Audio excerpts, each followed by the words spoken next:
जय श्री राम दोस्तों। मैं अनुपम भारद्वाज आपका अपने चैनल टैरो मैजिक में हार्दिक स्वागत करता हूं। मैं उम्मीद करता हूं आप लोग खुश होंगे, प्रसन्न होंगे, मस्त होंगे, अपने जीवन में व्यस्त होंगे। इसी कामना के साथ मैं आज का सेशन स्टार्ट करता हूं। आज हम लोग बात करेंगे टैरो कार्ड के। वैसे तो नंबर 4 है, पर चूंकि नंबर इसमें मेजर अरकाना में नंबर हमारे 0 से स्टार्ट होते हैं। ये 5वां कार्ड है, पर इसका नंबर है 4। और न्यूमरोलॉजी में अगर हम बात करें तो ये 4 नंबर है, ये डिनोट करता है राहु को। और इसमें देखिए एक है कार्ड है द एम्परर। अगर हम इसको ओवरऑल अब इसकी सिम्बोलॉजी की बात करें कि किस तरह का कार्ड है, क्या क्या दिख रहा है इसके अंदर हमें, तो सबसे पहले तो एक बुजुर्ग आदमी जिनके पैरों में देखेंगे तो एकदम ऐसे लग रहा है कि किसी युद्ध के लिए तैयार बैठे हुए हैं। एकदम ऐसे जूते पहने हुए इन्होंने, लड़ाई वाले। पैर बाहर की तरफ निकले हुए हैं और अगर देखें तो आर्मर पहना हुआ है इन्होंने। इनके हाथ में एक सेप्टर है जो कंट्रोल दिखाता है। बहुत ही, तो अगर फेस पे इनके एक्सप्रेशन देखें तो बहुत ही गंभीर तरीके से दिखे हुए हैं। और इनका अगर आप सिंहासन देखें तो वो भी, अगर हम थ्रोन देखें तो नॉर्मल राजाओं वाला ऐसे आराम वाला शानदार नहीं है। एक पत्थर का थ्रोन जैसा दिख रहा है कि पत्थर का एकदम है। और इसके थ्रोन के जो सिंहासन है, इसके दोनों तरफ अगर आप देखेंगे तो हम भीड़ की शक्ल के दो जानवर देखें तो भीड़ है बेसिकली। पीछे की तरफ अगर आप देखेंगे तो पहाड़ दिख रहा है, पहाड़ है पीछे पूरे। और पीछे काफ़ी ब्राइट कलर है। इन्होंने मुकुट पहना हुआ है और उसमें काफ़ी सारे 5 अलग अलग स्टोन्स लगे हुए हैं जो पांचों इंद्रियों को दिखाते हैं। और इनके हाथ में एक ये फल भी कुछ है, फ्रूट्स टाइप का।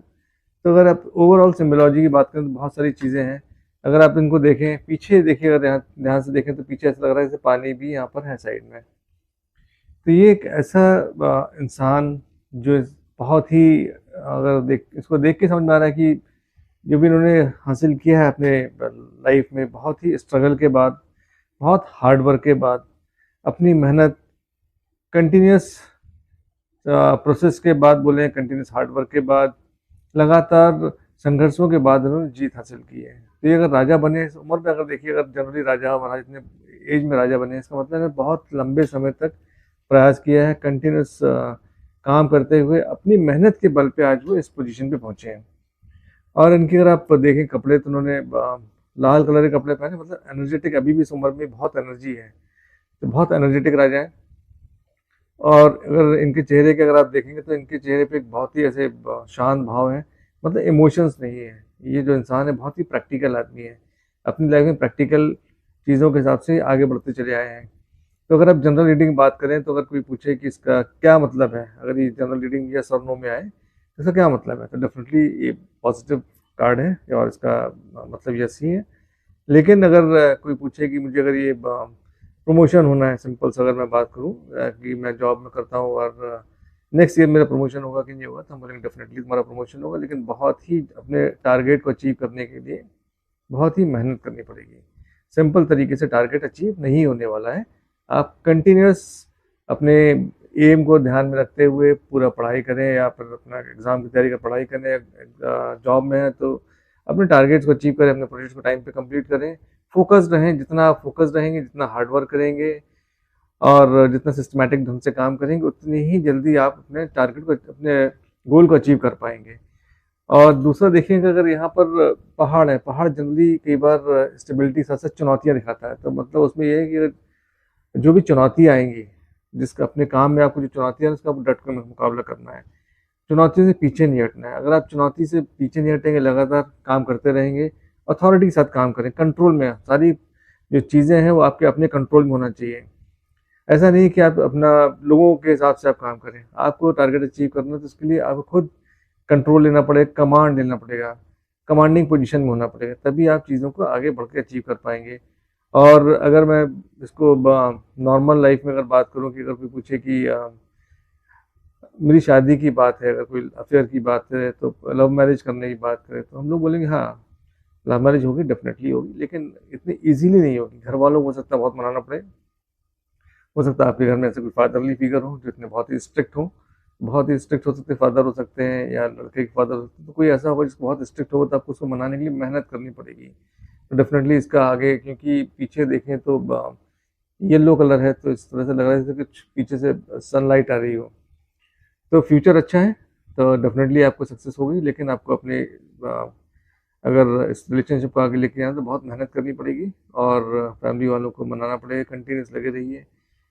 और अगर मैं बात करूँ फाइनेंशियल, अगर स्टेबिलिटी को पूछता है फाइनेंशियल मेरी स्टेबिलिटी कैसे है, तो बोले बिल्कुल आपकी फाइनेंशियल स्टेबिलिटी होगी, लेकिन आपको उसके लिए वापस बहुत हार्ड वर्क करना है।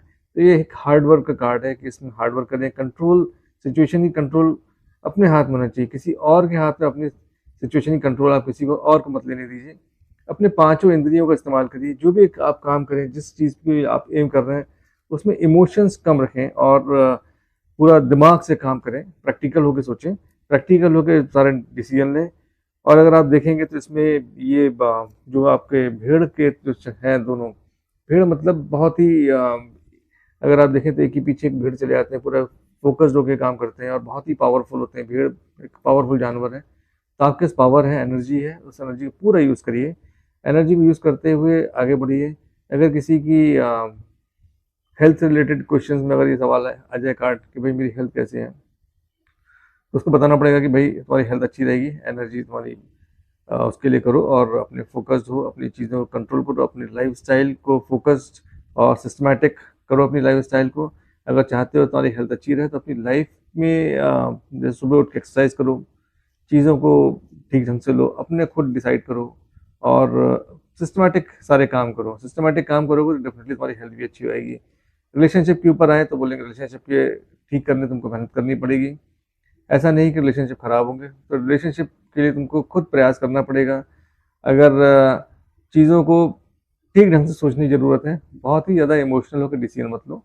जो भी डिसीजन लो अपने फैमिली को प्रॉपर तरीके से सोच के, कमांडिंग पोजीशन में पूरे घर के मुखिया के हिसाब से आप डिसीजन लें, और चीज़ें आपके हिसाब से सक्सेसफुल होंगी। और हमेशा अपने परिवार को, जैसे आप देखें इसमें ये बंदा ऐसा है, एक राजा जो हर समय तैयार बैठा हुआ है, अगर इसको कोई ज़रूरत पड़े तो युद्ध करने के लिए भी तैयार है, और अपने देश की रक्षा के लिए बैठा हुआ है। किसी महल के अंदर नहीं, बाहर पहाड़ों के बीच में ऐसा है सिंहासन है इसका। तो इससे हर परिस्थितियों का सामना करने के लिए तैयार है इंसान। तो उसी तरह से आपको अपनी परिस्थितियों को खुद कंट्रोल लेना पड़ेगा, खुद कंट्रोल करना पड़ेगा, और परिस्थितियाँ डेफिनेटली आपके हिसाब से, आपके इच्छा के हिसाब से आपको रिजल्ट मिलेगा। इसी के साथ दोस्तों आज का मैं सेशन ख़त्म करता हूँ, इसी उम्मीद के साथ कि जल्द ही आपसे वापस मिलूँगा, और प्रभु से प्रार्थना करता हूँ कि भगवान आपकी सारी इच्छाएं पूरा करें।